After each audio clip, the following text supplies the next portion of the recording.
안녕하세요 여러분. 오늘 주민 강의에서는 교류 전력 해석 AC 파워 어널리시스 예제 문제를 풀어보도록 하겠습니다. 이번 강의에서 많은 문제를 다룰 예정이기 때문에 강의를 두 개로 나눠서 올리도록 하겠습니다. 자, 예제 문제를 풀기 전에 우리 이론 간단하게 살펴보도록 하겠습니다. VT, VM, 코사인, 오메가 T 더하기 세타라는 전화번이 있고요. IT, IM, 코사인, 오메가 T 더하기 파이라는 전화번이 있습니다. 이 전화번이 이렇게 생겼어요. 그리고 여기 우리가 모르는 어떤 회로가 있고요. 이 회로 안으로 흘러 들어가는 게 IT가 되고 그 다음에 여기 전화번이 VT가 됩니다. 자, 그러면 VT를 우리가 페이저 변환을 하면 이런 식으로 나타내 줄 수가 있죠. 볼드 V는 VM과 세타. 그럼 IM을 페이저 변환하면 어떻게 되죠? IM은 크기 IM, 그 다음에 파이 이런 식으로 나타낼 수 있습니다. 그럼 이걸 극형식꼴로 나타내면 또 이렇게도 표현이 가능하죠. 2의 J 세타, 그 다음에 이거는 IM 2의 J 파이.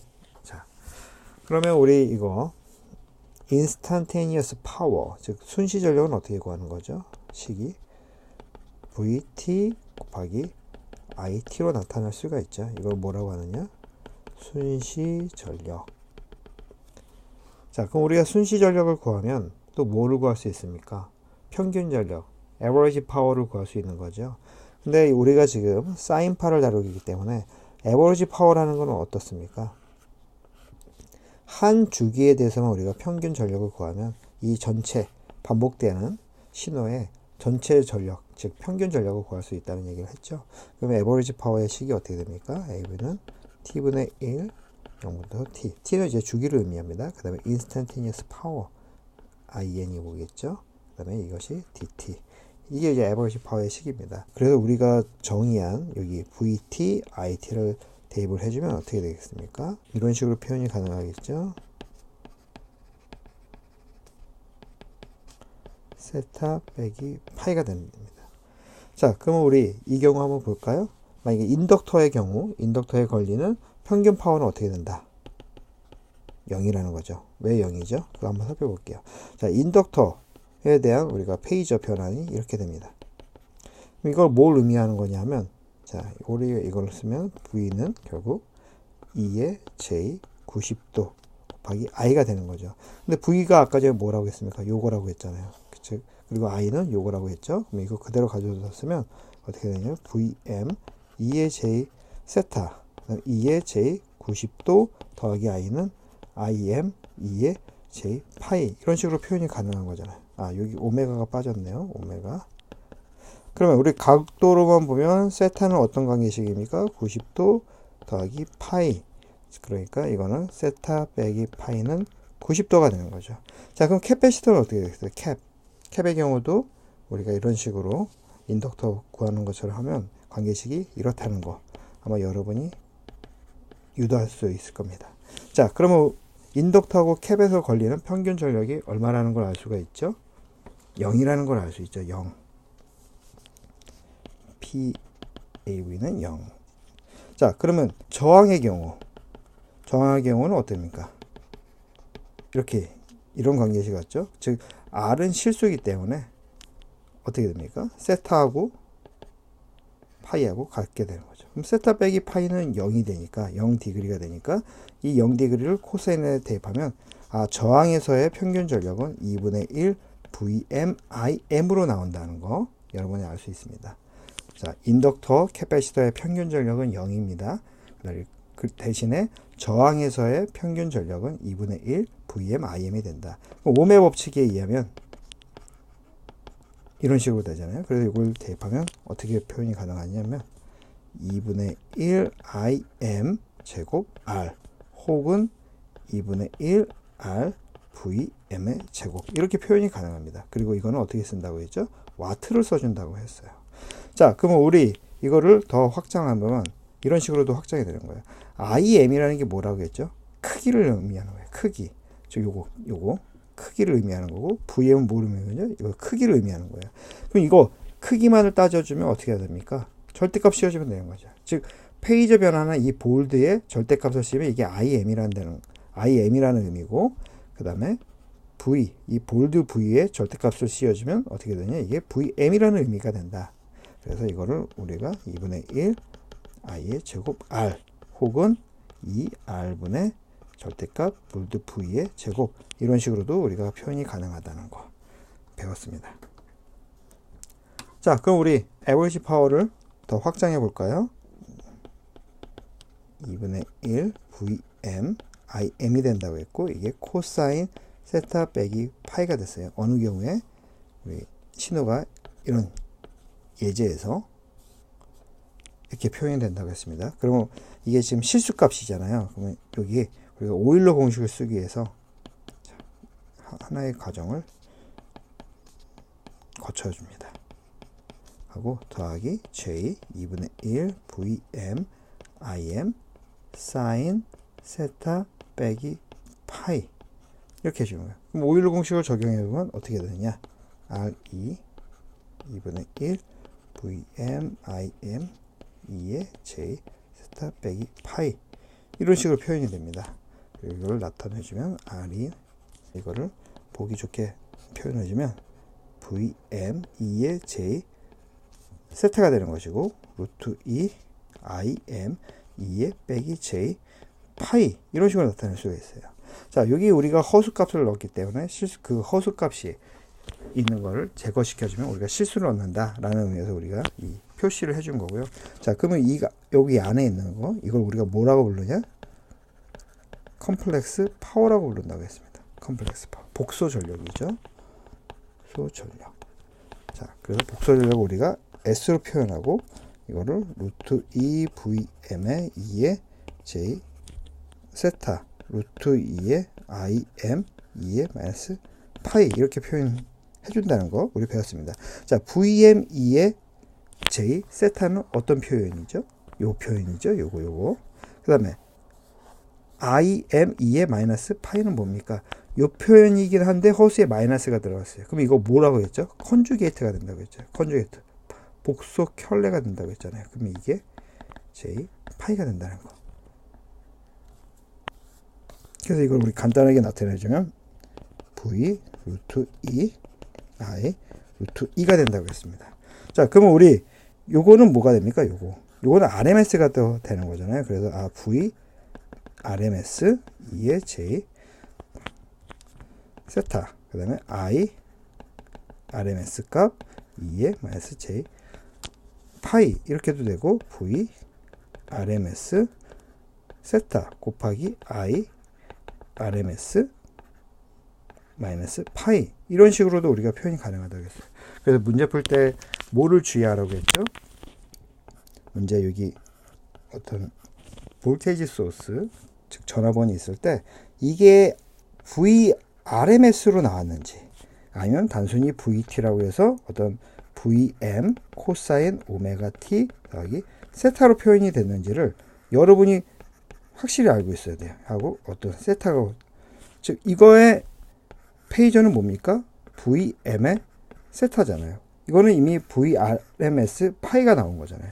그러면 뭐겠어요? 이거 같은 경우는 그냥 바로 여기 RMS 값 이거를 대입해 갖고 여기 흐르는 전류 IRMS를 해줘서 곱해주면 복소 전력이 나오지만, 만약에 문제에서 이런 식으로 코사인의 함수가 주어졌다고 하면 이걸 어디다가 대입해야 되느냐면 요 값을 여기다가 대입해 줘야 돼. 그리고 루트 2로 나눠줘야지 우리가 복소 전력을 얻을 수 있다라는 거. 이거 두 가지 헷갈리시면 안 됩니다. 자, 그래서 이제 복소 전력을 어떻게 나타내죠? R 더하기 J하고 X로 나타낸다. 그래서 R은 뭐라고 했습니까? average power, 실수니까. 이 복소 전력, 여기서 이 복소 전력의 실수 텀이 뭐라고 했습니까? average power라고 했잖아요. 그리고 이걸 우리가 와트, 단위는 와트로 해준다고 했습니다. 자, 그럼 허수 텀은 이거 뭐라고 했죠? reactive power. reactive power라고 해서 이거 단위는 VA, 즉 전압 곱하기 전류가 전력을 의미하는데, 이 와트하고 구별해주기 위해서 VA, 그 다음에 reactive라고 해서 바, 이런 식으로 표현을 해줍니다. 그럼 이 전체 복소 전력은 우리가 뭘로 표현해 주는 거죠? 그냥 VA로 표시를 해준다 라는 걸 여러분이 기억해 두셔야 됩니다. 자, 그리고 에버리지 파워로 다시 돌아가서 에버리지 파워가 이거잖아요. 모든 게 다 여기 에버리지 파워에서부터 시작했습니다. 이걸 우리가 이렇게도 표현이 가능한다고 했어요. 루트 2 VM IM 루트 2 코사인 세타 빼기 파이로 가능하고, 이게 무슨 값입니까? 이게 RMS 값이죠. 그러니까 RMS니까 V RMS I RMS 그 다음에 코사인 세타 빼기 파이가 된다고 했습니다. 자, 그러면 이 코사인 세타 빼기 파이를 정리를 해주면 V 에버리지 파워 나누기 V RMS I RMS가 된다 이거예요. 이걸 우리가 뭐라고 부른다고 했죠? 역률, 즉 파워 팩터라고 부른다는 거 아마 여러분이 기억하실 겁니다. 그럼 파워 팩터는 어떻게 된다고 했어요? 0에서부터 1이 된다. 그래서 1에 가까우면 이게 뭐죠? pure resistive load, 즉 저항 로드가 된다는 거잖아요. 저항 로드가. 그다음에 0에 가까우면 뭐죠? inductive 아니면 capacitive load, 그 성분을 갖는다고 했죠. 자, 그리고 여기 RMS, VRMS 곱하기 IRMS, 이게 값이 뭐가 되는 거죠? 이거를 우리가 apparent power라고 해서 피상 전력으로 부른다는 거 여러분 알아두셔야 합니다. 자, 이걸로서 우리가 이제 대략적인 그 파워, 즉 교류 전력에 대해서 살펴봤고요. 우리가 나머지는 문제를 풀면서 계속 이론을 좀 튼튼히 하는 시간을 갖도록 하겠습니다. 자, 첫 번째 문제. 이 문제는 뭐를 구하는 거냐면 이 15옴에 걸리는 이 저항에서의 에버리지 파워를 구하는 거예요. 에버리지 파워. 에버리지 파워를 구하기 위해서 우리가 뭘 해줘야 되냐? 여기 종속 전류원이 있으니까 전압원하고 이 종속 전류원하고의 관계를 구하고, 그 다음에 이 종속 전류원이 이 저항에 보내주는 어떤 전류를 구한 다음에 그 다음에 전압을 구하고 그걸 곱해주면 에버리지 파워를 구할 수 있다는 거죠. 만약에 여기가 인덕티브 로드, 즉 인덕터나 아니 캐패시티브 로드, 캐패시터 같은 거 위치한다면 이거 뭐라고 부르죠? 에버리지 파워는 뭐가 됩니까? 0이 되는 거죠. 근데 이게 저항이기 때문에 우리가 에버리지 파워를 구해줘야 된다 라는 걸 기억해 주셔야 됩니다. 자, 먼저 IO를 구해봅시다. IO를 구해주면 식이 20 45 디그리 빼기 0.1 V 제로가 된다. 그래서 이거는 4옴으로 나눠줄 수 있죠. 여기서는 8IO라는 거는, 자, 이거는 어떻게 되겠습니까? 2에 20 45 디그리 빼기 0.1 V 0 이렇게 표현이 가능하겠죠. 자, 그 다음에 여기 흐르는 전류를 우리가 IX라고 해봅시다. 2번 IX를 구해줍시다. 자, 그러면 우리가 여기 종속 전류원이 있잖아요. 그럼 이거 방향 반대로 하면 여기로 흘러가는 게 어떻게 되는 거죠? 마이너스 8I 제로가 되는데, 이게 여기까지 간 다음에 전류가 여기로 나눠지고 여기로 나눠지는 거예요. 그럼 이거 뭐를 써야 되죠? 전류 분배 법칙 써야 되는 거죠. 그럼 전류 분배 법칙 한번 해봅시다. 마이너스 8I 제로 곱하기 J5 빼기 J5 더하기 15에다가 방향이 이쪽 방향이니까 우리가 여기 J5가 옵니다. 이걸 계산을 해주면 어떻게 표현되냐? 마이너스 J4I5가 됩니다. 지워지고 그래서 이렇게 표현이 됩니다. 자, 그러면 이제 세 번째 우리가 구해야 되는 게 Vout을 구해야 됩니다. Vout은 관계식 이렇게 되겠죠. Vout은 IX 곱하기 15가 이렇게 될 거예요. IX가 아까 뭐라고 했죠? 요거라고 했습니다. 그래서 이걸 가져다가 넣으면 마이너스 40I5가 되는 거예요. I5가 지금 요거잖아요, 또. 그럼 요거를 가져다가 넣으면 이렇게 표현이 가능하겠죠? 40 곱하기 4, 20, 45 디그리 빼기 0.1 Vout 이렇게 됩니다. 자, 그럼 우리가 이거를 쭉 풀어주면 어떤 관계식을 갖냐? Vout은 1 빼기 J가 되고 여기 245 디그리가 됩니다. 그래서 결국 Vout은 우리가 루트 200 값을 갖는다는 거 찾을 수가 있습니다. 자, 그럼 마지막으로 해야 되는 게 이제 파워를 구하는 거예요. Vout을 알고 우리가 흐르는 전류 IX도 아니까 이제 에버리지 파워를 구할 거야. 에버리지 파워가 어떻게 된다고 했습니까? 2분의 1 VM. 이건 크기입니다. 전류의 크기, 그 다음에 이건 전압의 크기. 그 다음에 코사인은 우리가 각도가 0도니까 그냥 단순하게 이렇게 쓴다고 했죠.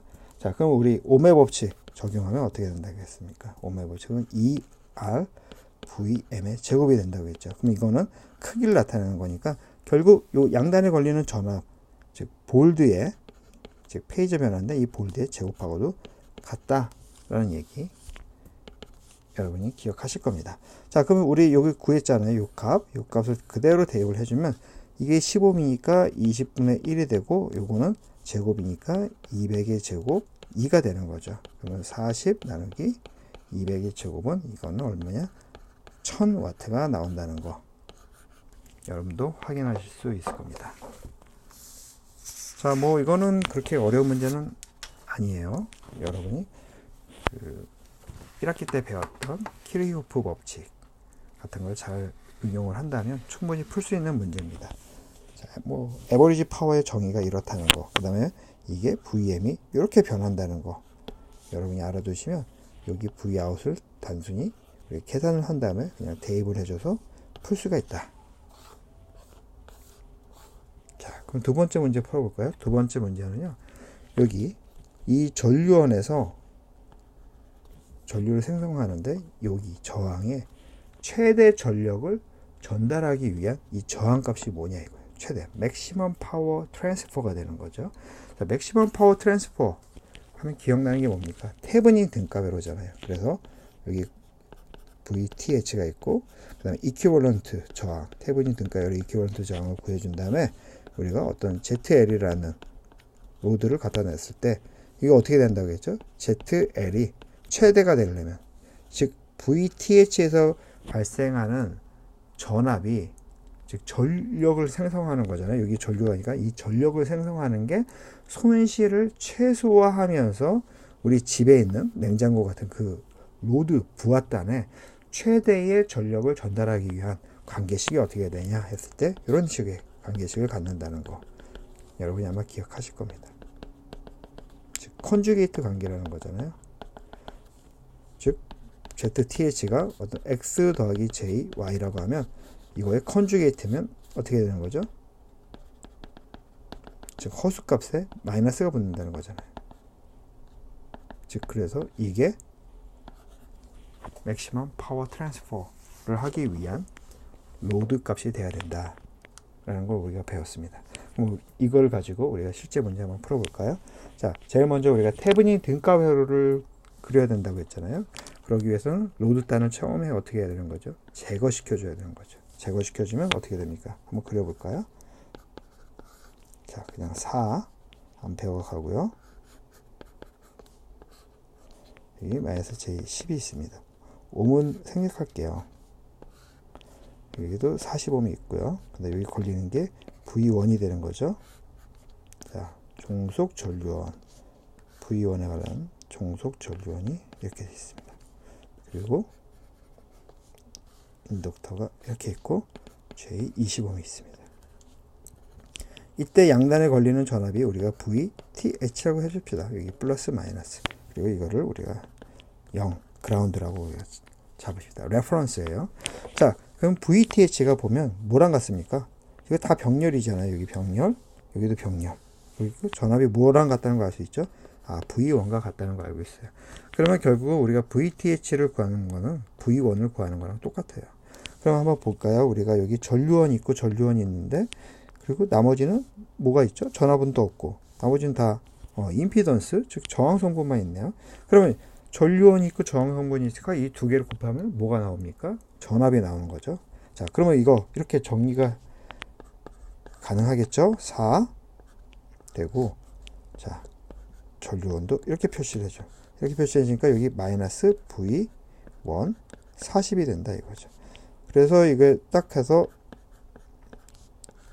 여기 캐패시터, 저항, 인덕터를 로드 하나의 이런 심벌로 나타냅니다. 그러면 이때 이걸 어떻게 표현하냐면 마이너스 J10의 병렬, 40의 병렬, 그 다음에 J20의 병렬이 되는 것이고, 이때 걸리는 여기 전압이 뭐가 된다고 했죠? V1이 된다고 했어요. V1. 왜냐하면 이거 병렬이니까. 자, 그러면 우리 V1 어떻게 계산하면 됩니까? V1은 4 빼기 40분의 V1이 될 것이고, 이게 전류가 합쳐져서 어디로 갑니까? 여기로 가잖아요. 이쪽 방향으로 가서 여기 저항, 등가 저항하고 곱해지면 V1이 나오는 거죠. 그럼 등가 저항을 그대로 갖고 써주면 이런 식이 됩니다. 마이너스 J 11 40분의 1 J 20분의 1이 된다. 그럼 이걸 정리해주면 4 빼기 V1 나누기 40이 될 것이고 곱하기 8 빼기 J 16이 됩니다. 그래서 이걸 쭉 정리해주면 우리 연립 방정식 풀듯이 풀어주면 정리를 해주면 이런 식으로 나오는 거예요. J 64 나누기 1.2 빼기 J 0.4가 되는 것이고 이걸 정리하면 40 빼기 J 40 볼트가 된다 라는 겁니다. 자, 이제 태분인 등가 회로의 전압을 구했으니까 뭐를 구해야 되는 거죠? 등가 저항을 구해줘야 된다. 즉, 요 노드, 여기서 바라보는 등가 저항을 구해주기 위해서는 어떻게 돼요? 이거, 요 회로에 뭐를 해줘야 되는 거죠? 전압원이 있으면 우리가 턴 오프 시켜줘야 되는 거죠. 전압원을 턴 오프 시켜준다는 거는 무슨 의미입니까? 숏이 된다는 의미고, 전류원을 턴 오프 시킨다는 거는 전류가 흐르지 않는다는 의미니까 뭐가 돼야 돼요? 오픈, 개방이 돼야 된다라는 거예요. 자, 그럼 이걸 다 꺼줬을 때 회로가 어떻게 정리가 되느냐? 이렇게 정리가 되는 거죠. 그래서 J10이 되는 것이고요. 여기는 40이 되는 거고, 여기 걸리는 게 V1입니다. 그럼 우리가 종속 전류원은 그대로 있어요. 즉, 독립, 인디펜던트 소스가 턴 오프 되더라도 디펜던트 소스는 이 회로 안에 전압이나 전류하고 연관이 있기 때문에 종속 전압원이나 종속 전류원은 그대로 살려준다고 했습니다. 자, 이렇게 되는 거죠. 그리고 있고요. 이게 J20이 됩니다. 그래서 회로를 쭉 그려주면 이런 식으로 되는 거잖아요. 그럼 우리가 구해야 되는 게 뭡니까? 여기서 바라보는 ZTH 이퀴벌런트 저항을 구해야 돼요. 그럼 어떻게 해준다고 했죠? 여기다가 1A를 인가해주고, 정확하게 말하면 요거잖아요. 요거 1A를 인가해주고 이 전류가 이제 흘러 들어갔을 때 여기 양단에 걸리는 전압을 구하면 우리가 뭐를 구할 수 있다? ohm의 법칙에 의해서 ZTH를 구할 수 있다. 등가 저항을 구할 수 있다라는 거예요. 근데 아까 전에 여기 우리가 회로가 뭐라고 했으니까 여기 다 병렬이라고 했으니까 여기 걸리는 전압도 어떻게 되겠어요? V1이 되겠죠. V1. 그래서 알 수 있는 게 ZTH는 결국 V1 나누기 1, 즉 V1이 되는구나. 그럼 우리는 V1만 구하면 되겠구나 라는 걸 알 수 있습니다. 자, 그럼 V1 구하는 거 쉽잖아요. 앞에서 했잖아요. 1A가 있고 요거 전류원이 이렇게 되어 있으니까 이런 식으로 우리가 또 회로를 고쳐줄 수 있겠죠. 1A 여기 전류원, 자, 이렇게 했습니다. 방향이 바뀌었으니까 이렇게 된다. 그리고 여기 로드단이 이렇게 오겠죠. 왜냐면 이게 요거 다 병렬이니까요. 그러면 써주면 J10, 40, J20이 된다 이거예요.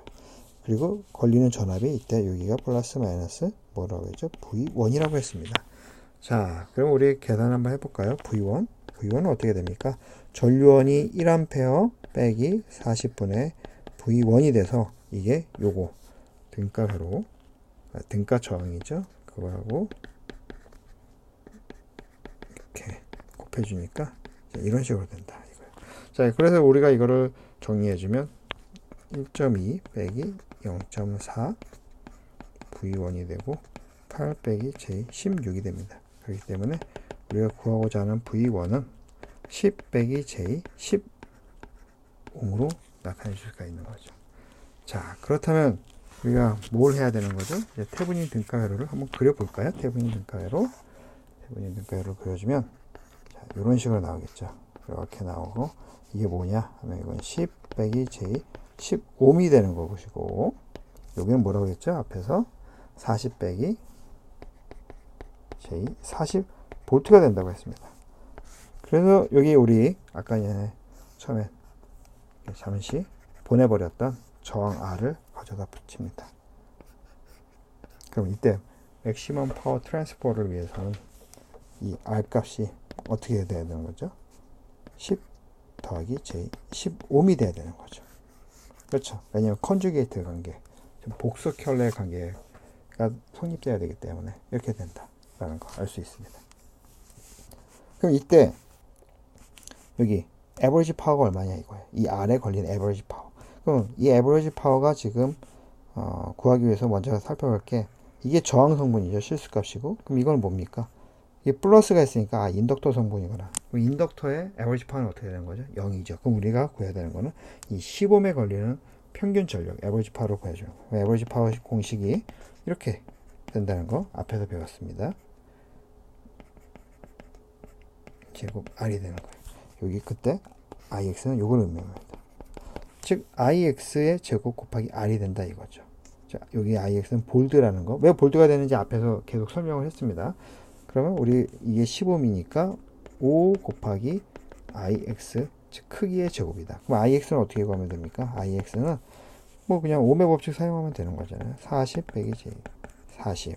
즉 전압원 나누기 전체 임피던스. 임피던스가 얼마입니까? 20이잖아요. 그러면 이게 2 빼기 J 2가 되니까 이 크기, 이때 IX의 크기는 루트 8이 되고 이걸 대입하면 8, 5, 8, 40이니까 40W가 된다는 거. 자, 뭐 어려운 거 없습니다. 여기서 알아둬야 되는 게 어떻게 맥시멈 파워 트랜스퍼를 만족하는 로드단, 부하단을 구하느냐. 그게 핵심인 거예요. 그래서 우리가 이 컨주게이트 관계가 있다는 거 여러분 기억하셔야 됩니다. 그래야지 이 문제를 풀 수가 있는 거예요. 그렇게 하기 위해서 우리가 테이블링 등가 회로를 먼저 구해주고 그 다음에 띄어버렸던 로드단을 갖고 와서 이 등가 회로의 등가 저항과 로드단하고 컨주게이트 관계를 만들어주고 그 다음에 우리가 원하는 에버리지 파워를 이 저항만 생각해서 구해준다 라는 내용입니다. 자, 이거는 딱 보니까 뭐 같아 보입니까? RMS 값 구하라는 거겠죠? RMS. 자, RMS가 뭐의 약자입니까? 루트, 민, 스퀘어, SQUARE. 그래서 이걸 나타내면 루트죠. 민이라는 건 이제 에버리지, 평균. 그걸 나타내는 거니까 평균이라는 거는 주기 함수에서 어떻게 됩니까? 한 주기를 나타내는 거잖아요. 그러니까 주기, 즉 시간을 나타내고 0부터 주기까지 해서 스퀘어라는 건 뭐냐니까. 자, 함수의 제곱이 된다라는 거예요. 그리고 dt, 즉 이게 RMS 값의 정의입니다. 자, 그럼 우리 이 문제 RMS 값 볼까요? 일단 주기 볼까요? 주기가 어떻게 됩니까?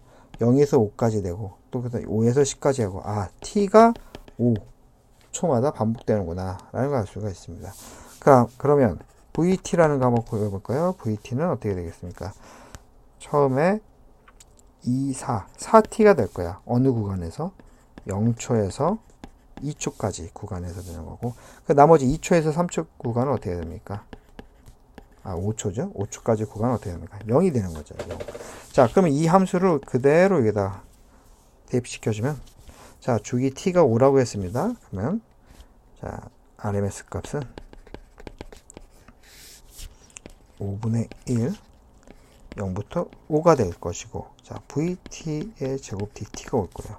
그럼 이거를 다시 이쁘게 나타내주면 이런 식으로 우리가 나타낼 수가 있죠. 0부터 2, 그 다음에 4t의 제곱 dt, 그 다음에 2부터 5가 된 이 구간에서의 값은 얼마예요? 0이다. 0의 제곱은 0이잖아요. 그쵸? 그러면 이거를 또 나타내주면 5분의 1에 자 16t의 제곱이니까 16t의 3승의 3 0부터 2 이렇게도 우리가 표현이 가능하죠. 그래서 이걸 정리를 해주면 어떻게 되냐면 루트 128 나누기 15가 됩니다. 그럼 이거를 우리가 2.92 V RMS 값을 갖는다 라는 걸 확인할 수 있습니다. 자, 그럼 RMS가 뭘 의미한다고 했죠? 어떤 저항에 즉 VT가 있고요. 어떤 저항이 있어. R이라는. 근데 이 VT가 요와 같은 함수를 가졌어요. 요와 같은 신호를. 그래서 이거를 우리가 저항에다 놓고 에버리지 파워를 구했더니 어떤 값이 나올 거 아니에요. 에버리지 파워는. 왜냐면 에버리지 파워라는 게 2분의 1 VM IM 코사인 세타 빼기 파이에서 이제 저항 부분의 에버리지 파워가 2분의 1 VM IM이니까 이게 뭐예요? 상수잖아요. 상수. 즉 이와 같은 신호를 인가하더라도 우리가 여기서 갖는 거는 상수값을 갖는다는 거예요. 그럼 그 말인즉슨 뭐냐? 어떠한 DC 값을 인가하더라도 여기에 이 저항에 갖는 파워가 이 신호를 인가했을 때 갖는 파워하고 같은 어떤 DC 값이 있을 거 아니에요. 그쵸? 이 에버리지 파워, 요 전압원을 여기다 인가했을 때 아래 어떤 예를 들어서 뭐 10W가 걸렸어요. 10W 평균 전력이. 그러면 이거 말고도 이와 같은 신호 말고도 우리가 어떤 DC 값을 인가했을 때 또 10W가 걸리는 DC 값을 우리가 정해 줄 수 있을 거 아니야. 이 로드 단에. 그렇죠? 그게 RMS의 의미라는 거예요. 즉 요 신호를 저항 부분에 인가했을 때 걸리는 전압이나 전력이나 요 2.92V 이 RMS 즉 DC 값이잖아요. 2.92V라는 거를 여기 전압원에 DC 전압원으로 놓고 이때 저항에 걸리는 전력을 구해줘도 똑같다라는 거예요. 값이. 즉 요 신호 AC 신호를 인가하든 DC 신호를 인가하든 똑같은 전력을 저항에서 소모한다라는 의미가 바로 RMS의 의미입니다. 자, 2.92라니까 이거 우리가 DC로 표현해주면 한 요 정도 되겠네요. 즉 이렇게 생긴 신호를 우리가 DC로 환산해주면 DC가 이렇게 2.92V에서 나올 것이다. 우리가 예측할 수 있을 겁니다. 자, 오늘은 여기까지 하고요. 나머지 문제, 3-4문제가 더 있는데 그건 다음 시간에 계속 이어서 하도록 하겠습니다. 자, 수고하셨습니다.